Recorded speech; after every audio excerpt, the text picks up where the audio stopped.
Good evening, everyone. Welcome to NTD Tonight. I'm David Zhang. Here's a preview of some of today's top stories. Hamas terrorists released 2 female Israeli hostages just after the ceasefire was extended for one more day. Meanwhile, Hamas claims responsibility for a deadly terrorist attack in Jerusalem. Meta removing thousands of fake Facebook accounts. They say someone in China created them to divide Americans politically. Law enforcement caution people about a new feature on iPhone iOS 17. Should you be worried? Stay tuned to find out. The clock continues ticking before full-scale war resumes in the Gaza Strip. Israel and Hamas terrorists agreed to extend the ceasefire for one more day. But a recent deadly attack shows that everyone is not playing by the rules. NTD's Jason Perry has the latest. And a warning, this report contains footage that some viewers may find disturbing.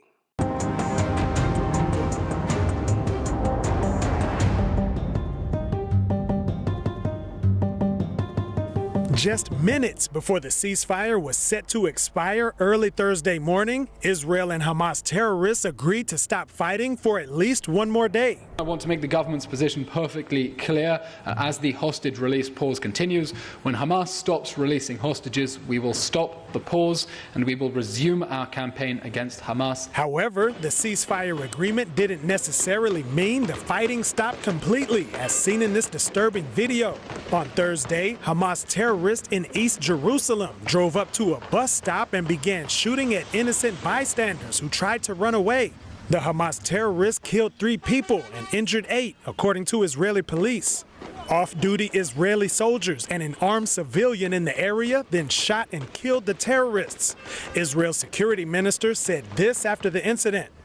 This event proves another thing, how important the policy of distributing weapons is. Despite the criticism, I will continue with this policy of distributing weapons everywhere. The tragic shooting overshadowed Secretary of State Antony Blinken's visit to Israel, where he met with officials on Thursday. We're reminded yet again by the events in Jerusalem today of the threat from terrorism that Israel and Israelis face every single day.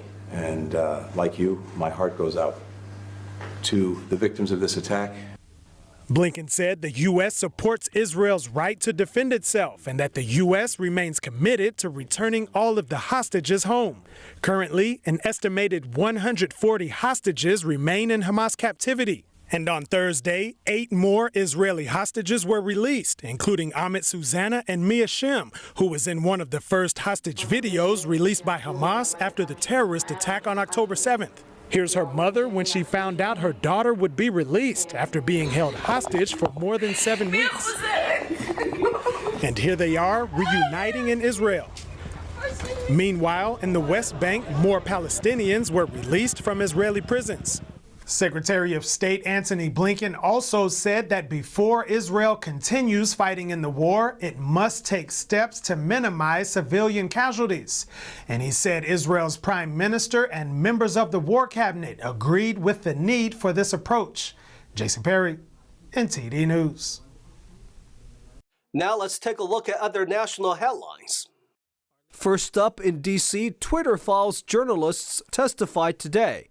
1 year after the first Twitter Files report, 2 journalists returned for a House subcommittee hearing on the federal government's involvement in social media censorship. FBI agents were directly flagging content to Twitter saying this appears to violate your terms of service. What about this? What about that? Same thing with DHS staff. And then, of course, DHS created the Election Integrity Partnership, which then became the Virality Project, which was in the process of demanding mass censorship of America. But 65% were not.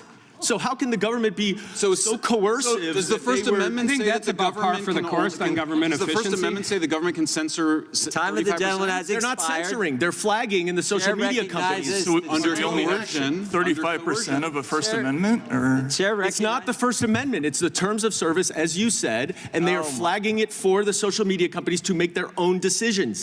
That is not the First Amendment. That is the terms of service. Over in Congress, tomorrow could be Representative George Santos' last day as a congressman. The House is expected to vote on whether or not to expel him. The New York Republican faces charges of corruption and misusing campaign funds. Here's the congressman this morning. This is bullying. The chair of the committee putting out a motion to expel, just introducing it and not calling it privilege, was designed to force me to resign. The reality of it is it's all theater. It's theater for the cameras, it's theater for the microphones, it's theater for the American people, at the expense of the American people. The motion to expel Santos requires a 2/3 majority in the House. Santos has pleaded not guilty to federal charges of laundering campaign money for personal expenses. He is also accused of charging donor credit cards without permission. Santos says he won't run for re-election in 2024, but he has refused to resign. One vote to expel Santos already failed on November 1st. But it's unclear whether he can survive this second attempt. About 180 Republicans voted against expulsion the first time, but a number of them have said they won't support the congressman a second time. Two governors with very different policies facing off on national TV. Florida's Ron DeSantis is debating California's Gavin Newsom tonight. Fox News calls the event the Great Red versus Blue State debate. It's being held tonight in Georgia, an important swing state. Newsom has talked about eventually running for president in the future. However, for now, he's backing President Biden's re-election bid. DeSantis, meanwhile, could use a strong showing before a national audience. He's still trailing far behind former President Trump in the polls. We'll bring you more recap and audience reactions tomorrow. Speaking of debates, former President Trump is skipping the 4th GOP primary presidential debate next week in Alabama. The move comes as no surprise since Trump passed on attending the previous 3 as well. Trump will instead attend a mega fundraiser in Florida on December 6th, while 4 primary opponents take to the debate stage. The debate will take place at the University of Alabama in Tuscaloosa on December 6th. Florida Governor Ron DeSantis, Nikki Haley, Chris Christie, and Vivek Ramaswamy are expected to take part. Meta shut down thousands of fake Facebook accounts recently. The social media giant realized that someone in China created them to divide Americans ahead of the elections next year. Meta said on Thursday that it removed nearly 4,800 fake accounts that were attempting to spread polarizing political content in an apparent effort to divide the U.S. ahead of next year's elections. The accounts sported fake photos, names, and locations as a way to appear like everyday American Facebook users weighing in on political issues. Instead of spreading fake content as other networks have done, the accounts were used to reshare posts from X, formerly Twitter, that were created by politicians, news outlets, and others. The interconnected accounts pulled content from both liberal and conservative sources, indicating that its goal was not to support one side or the other, but to exaggerate partisan divisions and further inflame polarization. The newly identified network shows how America's foreign adversaries exploit U.S.-based tech platforms to sow discord and distrust. It also hints at the serious threats posed by online disinformation next year, when national elections will occur in the U.S., India, Mexico, Ukraine, Pakistan, Taiwan, and other nations. Law enforcement issuing warning on iPhone's new Namedrop feature, but experts say privacy concerns are overblown. NTD's Stephanie Sikal reports. Law enforcement has issued warnings about the Namedrop feature on the latest iPhone update, expressing concerns about privacy risks. However, Namedrop, part of iOS 17, allows users to share contact information selectively, requiring close proximity and user intervention.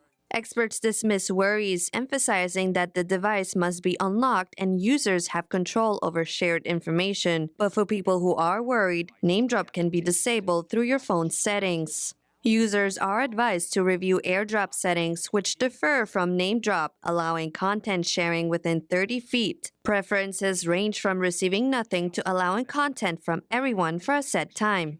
Stephanie Sikal, NTD News. Financial challenges are causing Rite to add 31 more store closures to the 150 announced last month. NTD's Jason Blair has the update. According to court documents filed Tuesday, Rite will be closing 31 more stores in 10 states. This is in addition to the 150 announced in October. The pharmacy company filed for Chapter 11 bankruptcy about 6 weeks ago.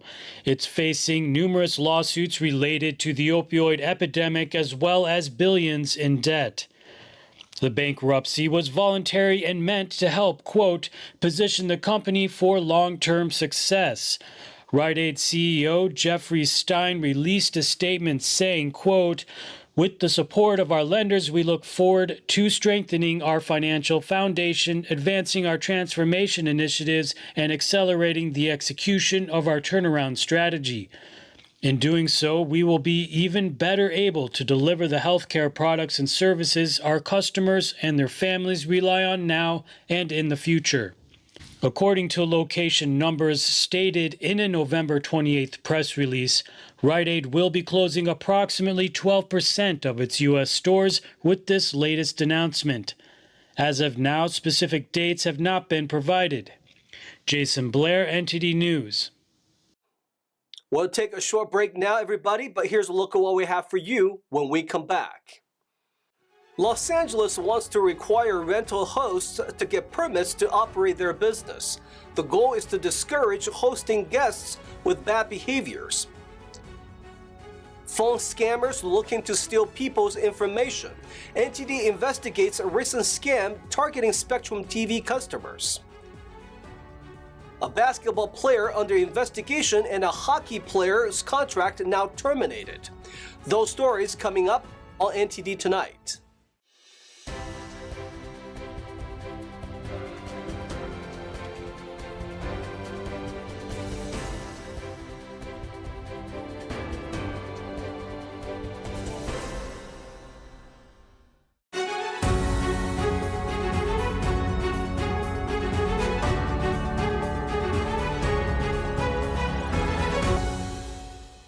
Welcome back to NTD Tonight. I'm your host, David Zhang. Los Angeles City Council passed a new law for short-term rental hosts and hotels, making it mandatory to get a police permit. The goal is to discourage renting out to guests with bad behavior. NTD's Christina Corona has more on the story. The Los Angeles City Council approved a preliminary ordinance Tuesday mandating short-term rental hosts to secure a police permit. The ordinance aims to discourage renting out properties that continuously draw bad behavior, loud gatherings, and generally disrupt neighborhoods. According to the new proposal, if any short-term rental host, either a hotel or Airbnb, has a criminal history, a permit would not be granted. Due to the high volume of applicants, hosts would use an online platform to start the application process. It does require a live scan because some of the disqualifiers are if you have convictions in your criminal history that would disqualify you from being able to receive the permit. And then once the application is approved, then you would be able to host short-term rentals. This ordinance provides the council and local communities with a tool to contest permit issuances. However, LAPD says processing permits for all of those properties will significantly increase their workload. Generally, annually, we do between 4,000 to 5,000. So under this new program, it would nearly triple our work. It would be 90. At full compliance, it would be 9,400 permits. One short-term rental host did not agree with the new law. Short-term rentals are included in the definition of hotels. We object to that. We are not hotels. Unlike card rooms or gun shops, we're not open to the public. No one can walk in off the street and rent a room in our home. Our guests are by invitation only. Making hosts get a police permit won't solve any of the issues here. If a host is already breaking the law by failing to register, what makes you think they will suddenly obey a new law?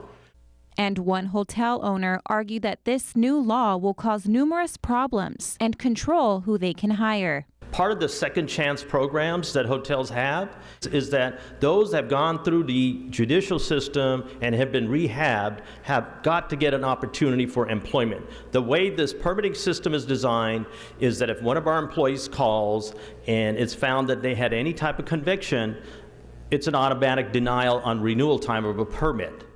Various businesses in LA, such as car valets, antique stores, and bowling alleys, must already secure police permits, often involving background checks and significant initial fees. The draft law will return Friday to the council for another vote. Christina Corona, NTD News, Los Angeles.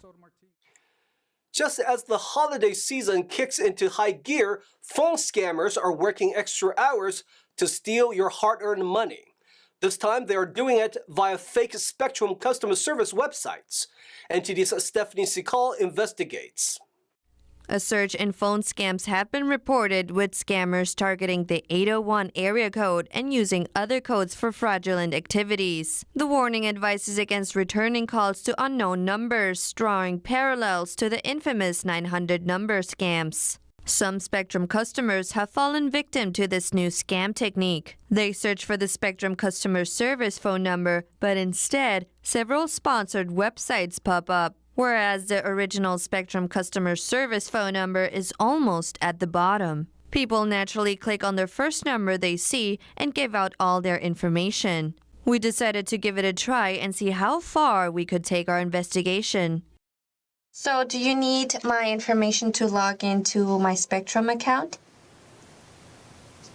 I just pulled up your account, ma'am. Oh, yeah, just because usually they ask me for a code as well. No. Okay, yeah, usually they ask me for a code, like to access my account, just to verify that it is Spectrum. No, I just pulled up your account. I have your information, ma'am. Oh, okay. So as far as my previous payment, I don't know how much do I owe for this month. He surprisingly knew my first and last name, home address, and how much my balance was for this month. We gave him a fake name and a fake credit card information, and he went ahead and proceeded it without any problem. And you want to set this card on the file, right? Yes. Will I get a notification for my account?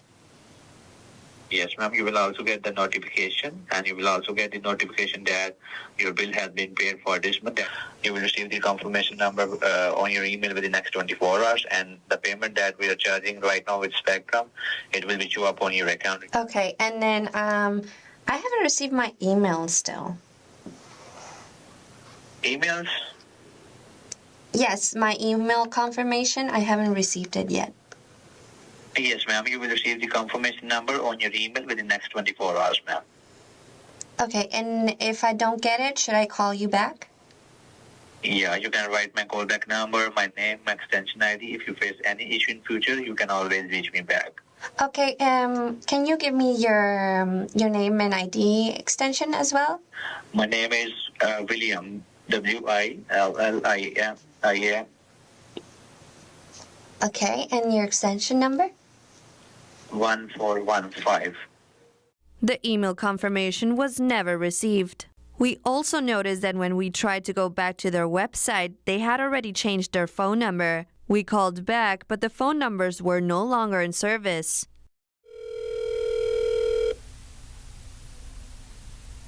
The person you are trying to reach is currently unavailable.